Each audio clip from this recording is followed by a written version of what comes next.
Yeah. What's up, everybody? Welcome to this episode of Beers and Breakdowns. And this one we have a surprise banger for you guys that came out of left field. My expectations were super low for this movie. Super low. Mine too. Yeah. And I started watching it and I was like, oh wait, this is awesome. I thoroughly enjoyed this movie. This movie knew what it was. Time. It knew what it meant to be, and it just stuck to that, and it stuck to its guns. John Cena was exactly the kind of character that we expect John Cena to be, but he picked the role of the version of himself that he's really good at. He wasn't trying to be something different, and it was just fun.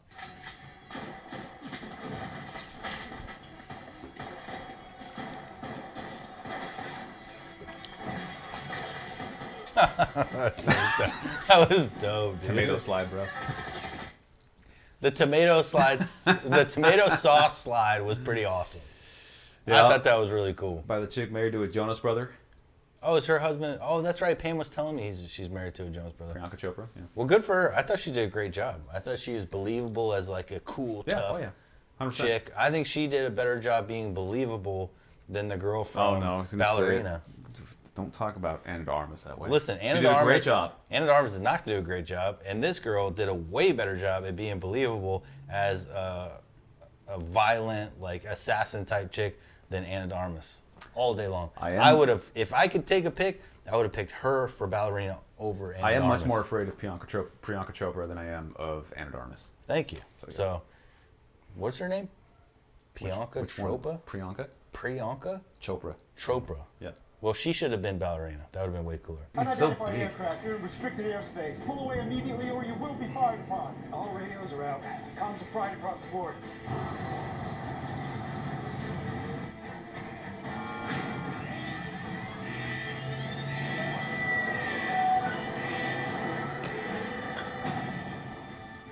Dear God. Ready the weapons. Yes, sir.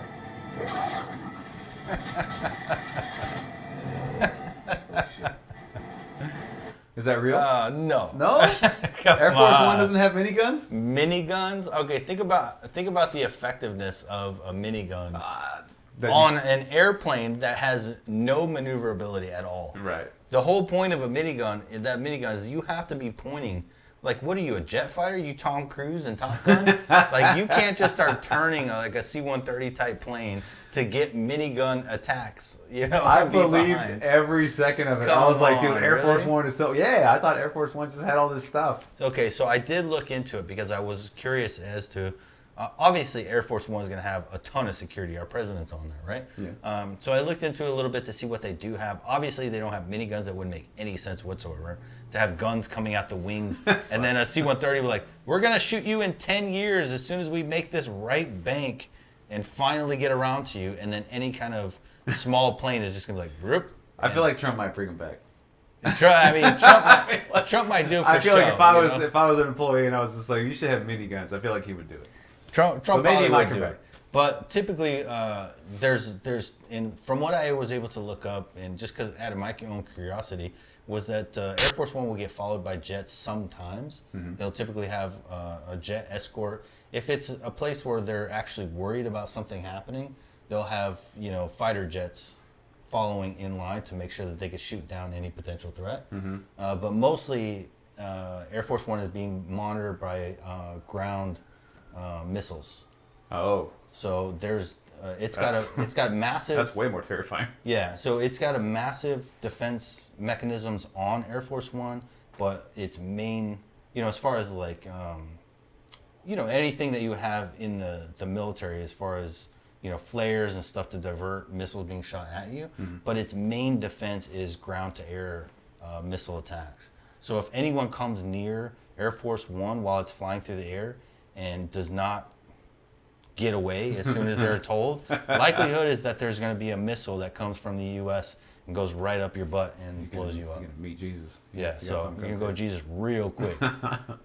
So that's more the defenses from what I understand. So if you have any experience with that or please let us know in the comments down below, because that's super cool, right? Like, how is our president the most important person flying around that we don't want to lose how is he being protected with all the assets and all the technology that we have available? What did they choose?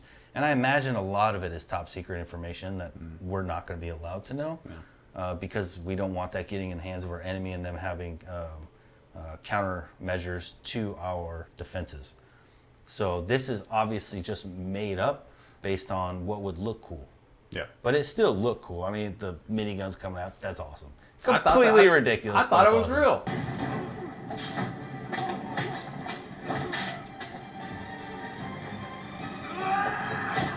That was dope.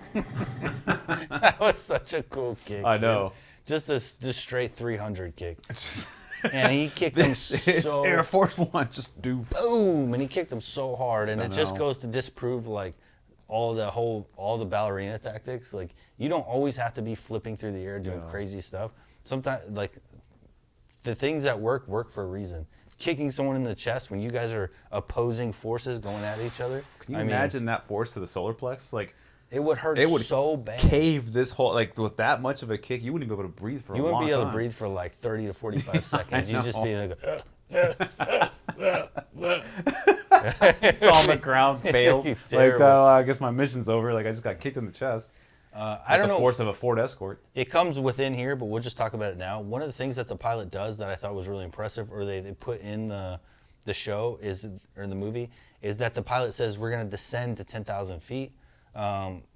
So when you're a free fall, like I'm a free fall parachutist in the military free fall school, we do high altitude, high opening. We do high altitude, low opening. But typically we're flying around 10,000 feet. And oftentimes you're going to need oxygen because obviously the air is so thin, you don't have enough oxygen to survive at those levels. Right. So you could pass out. So we'll jump with what we call a full wall locker, and that's oxygen tank, our equipment. We have the whole shebang. But the fact that they showed him lowering the altitudes essentially to make it possible for someone to be able to open the doors and jump was just like a huge like problem solver for realism. That was my note for Gray Man. In Gray Man, when they get into a fight, they immediately descend to 10,000 feet. Which is awesome. Yeah, I love when people like, just solve problems like that. When you look at a movie and you say, would this make sense? No? Well, how easy is it to just do a scene like a 2-second of the pilot saying descending to 10,000 and now all of a sudden it makes sense and they're able to jump out and get out. And it's so much better that they give us that one little... Right. They know we're asking for it. We're like, just give us a little bit and then we can believe the rest. Right. So they're like, okay, just give them that one thing. We're not fighting against you. We're fighting with you. We want to believe this stuff. Exactly. Yeah. Sometimes Hollywood makes it so hard. Look at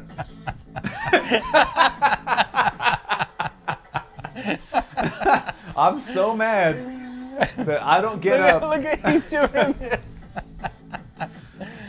I'm so bad that I don't get up and get dressed and go and watch my friend dance in the middle of a courtyard while I get hammered all day long. Dude, imagine just you and your 5 bros sitting around and one of them was like... Absolutely. You're like, get it, dude, get it. You're just supporting your homie getting I realize maybe the people will look down on me, but I think it'd be a fun life. You got a donkey over in the corner. You got a piece of crap car sitting there. Yeah. What more do you need? You're clearly in a gang because you have a one-piece tracksuit, you know? And with the chain on. They're all...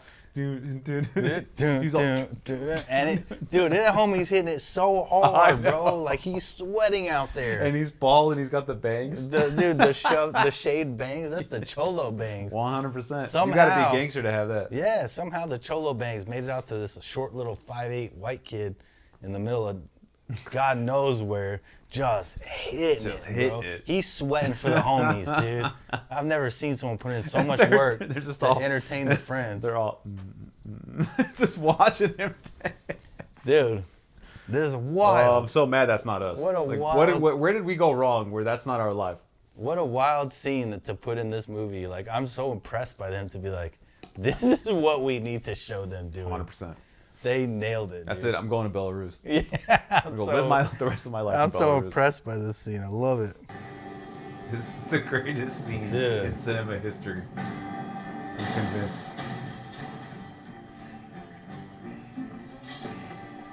Somebody really wants us dead. Well, it's safe in the safe house, right? Yeah, well. This is just us watching right now. So it's a couple funny things initially. A couple notes on just that scene alone is one, the use of ballistic shields is so underrated. What's a ballistic shield? A ballistic shield is the shield that you hold in front of you, and it's bulletproof. Is it like the Those guys were when they holding have it. like riot gear? Yeah. Okay. And so they're holding a ballistic shield and they're walking in front of it. That is a super underrated tactical weapon. Oh. Like a tactical defense in like a clearing situation where you know you're going to take contact. We used to use it in the police department. We used to be able to set up the shields and you could sit down like, you know, you're a Roman soldier and put that thing in front of you and it's got a little, you know, shield for you to be able to see, which is also bulletproof.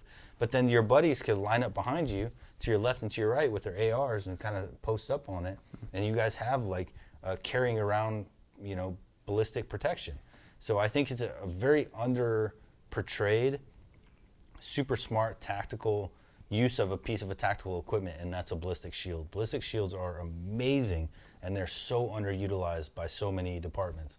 And so much, mainly special operations, I think underutilizes them, and I think they should utilize them more, but they're heavy, you gotta carry them around, but man, when you can, they have such a good place, you know, such a good hole to fill for their capabilities. I did not know that. And then second, when they open up this room and he goes, "That's safe enough for you?" I'm like, bro, that's a Texan's Look at that closet, thing on dude. the wall. What is that? So that's just that's a SCAR with a 320 grenade launcher on it. And, Why does it look so big? it looks ridiculous. First of all, it's a SCAR. It's probably a SCAR Light. The top one's a SCAR Light, which is a SCAR 5.56. SCAR is a pretty cool weapon system. It's not great. It's not better than the AR by any means.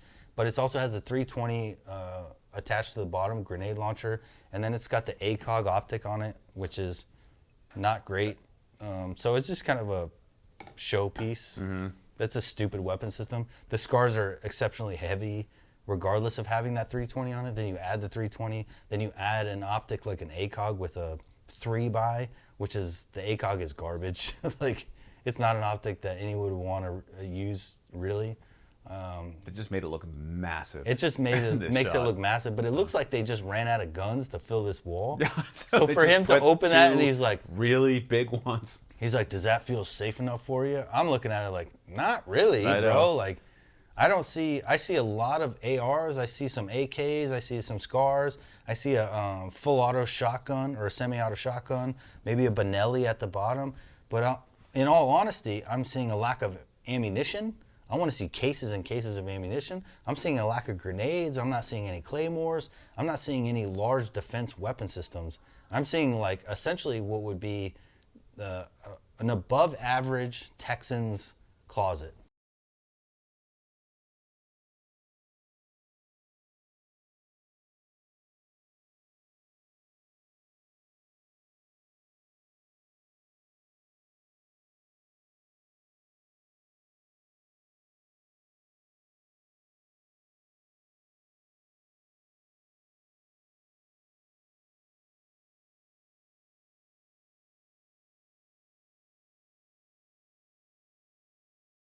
All right, so I'll just pause it there here. Like, how awesome That's is this scene, so dude? cool. He's like walking around. He's got the sunglasses on. He's all smiling as the fire goes by. Dude, this is one of the most well done scenes. Yeah, it I was think Netflix has done in a long time. incredible to see how this is a Netflix movie. This is on Amazon. That's what I said. Yeah. So to see Jack Quaid's character be so nerdy and goofy, he really is reminiscent of the movie Safe House with Ryan Reynolds.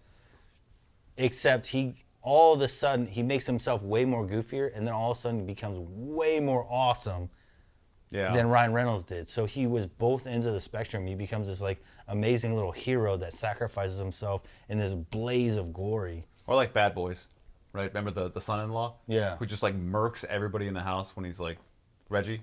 Yeah. You know what I'm talking about? The Like Marine? it's one of those things where you just like don't expect it, but like out of nowhere, it's He just the comes in and coolest scene in hits the it, movie. dude. And they do such a good job. His whole defense plan was awesome. It's all douche. Dude, and I said, Douche. you know, and this is what was kind of upsetting. Let's watch it, but Okay, let's go to the. The room blast scene? Me too. This guy.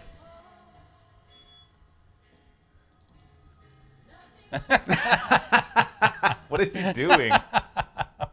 What Is he brushing his gun? Like what? Is that Darren Danaher or what's his name? Oh, John Donner. John Donner cleaning his gun.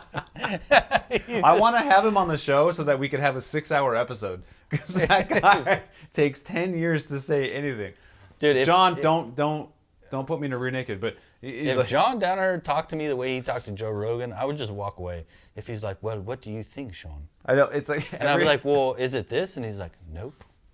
And I'd be like, "Well, is it this?" He's like, "No." I'd be like, "John, just tell me what it is, dude. Don't." Oh. The way he talks to people and the way he like quizzes you on everything, I'm just like, dude, I don't care. Whatever you look want. like John Donner. But it's John Donner just cleaning his weapon like a private. He's essentially just taking that brush and just cleaning the most irrelevant part of your pistol, like there is, which is a part that never gets dirty. There's nothing wrong with that This part. is the beauty of doing a movie correctly, where they are not taking themselves seriously, and we're allowed to laugh at that instead of watching it and be like, I can't wait to point out the fact that this is unnecessary. This is useless. It's like they did it on purpose. Right. It's funny. That's what I mean, because they identified what kind of movie it was, and he's like, we're able to make it where we're like, yeah, it's stupid. It's supposed to be stupid, so you can laugh at it. Yeah. Oh, they did such a great job, and it's funny that his Look how John serious Danaher he is. lookalike just do, and he does it for like 5 minutes. It reminds me of Privates. What somebody said. There's some like famous quote about doing something to time, because the work will always match the time allotted. So it doesn't matter how much time you give to get a job done. Human beings will always make the work match that time. Mm-hmm. And there's nothing more true than like privates cleaning their guns. If you tell them for 3 hours or 4 hours you have to clean your guns, they will spend 4 hours cleaning their guns. If you tell them they have 5 minutes cleaning their guns, they will do the same job within that 5 minutes.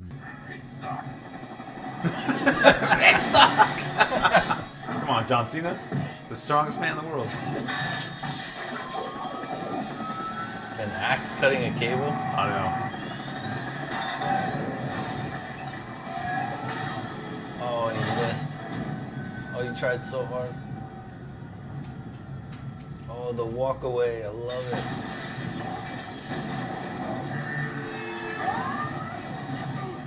I like how they both naturally fall into the seats Oh, on the side, I know. like, and not down the center. Like, that scene is so ridiculous, but it's done so beautifully ridiculous. To me, that whole scene is such a joke on Fast and Furious 10. Yeah, 100% was gonna say Fast and the Furious. Yeah, They took Fast and Furious 10 and said, let's just completely make fun of them and use all this ridiculousness that they do and throw it in their face. There's a line, and if you go too close to it without crossing it, you failed, right? They said, nope, we're going here. Way above it. Which means that you can't take any of it seriously, which makes this scene hilarious. Amazing. Like, it's so fun. I love that the helicopter is pulling this like massively heavy thing that it would essentially, the minute that thing lost its connection to the ground, the helicopter just smashing into the ground and everybody's dead. Like, think about that. There's slack until it hits and then pulls. It's not like you're slowly pulling it up. The helicopter's gone. And then the two people inside would have instantly just fallen out to their death, and then a helicopter exploded on their bodies. Everybody's dead. It's hilarious. But it's so reminiscent of what this Fast and Furious 10 tries to get you to buy with their franchise, that is just a complete mockery on Fast and Furious 10 to me. When I saw this, I said, oh, they're just hitting them right to Fast 10. And I loved it, because it's just like, hey, you guys are idiots, and somehow you're doing this, but you're trying to sell it as a serious movie. We're just going to make fun of you and have fun with it. If you don't know, Kurt and Sean regularly argue over the fact that How Kurt ridiculous loves Fast and the Furious franchises. I love Fast and the Furious 1. And I respect people who love Tokyo Drift. He does not respect people. What? That's the only one I'll give you. Tokyo Drift. My wife loves Tokyo Drift. You guys love it's Tokyo that Drift. same kid that was in Jarhead, the one that wouldn't talk. He reminds me of a younger Sling Blade. Yeah, exactly. Like, he's so bad. Same guy. But you know what? That movie's terrible. I just like give up that one. I'll give up Tokyo Drift, Mainly because that one Asian dude that died, everybody loves him so much, and he was awesome in it. But Fast and Furious 1 is it for me. Han. Like, Fast and Furious 1 was so good. It's street racers stealing CD players and stereos in order to resell them on the black market and fund their street racing. That makes sense. Plausible. It's plausible. It's perfect. And then all of a sudden it just went to pulling down planes for the government, and it just became the most outrageous money grab in the history of movie making. It's absurd. And Kurt loves it. Kurt somehow loves it. But Fast and Furious 1, I've seen that movie, the only movie to this day in my entire life I saw in theaters 3 times.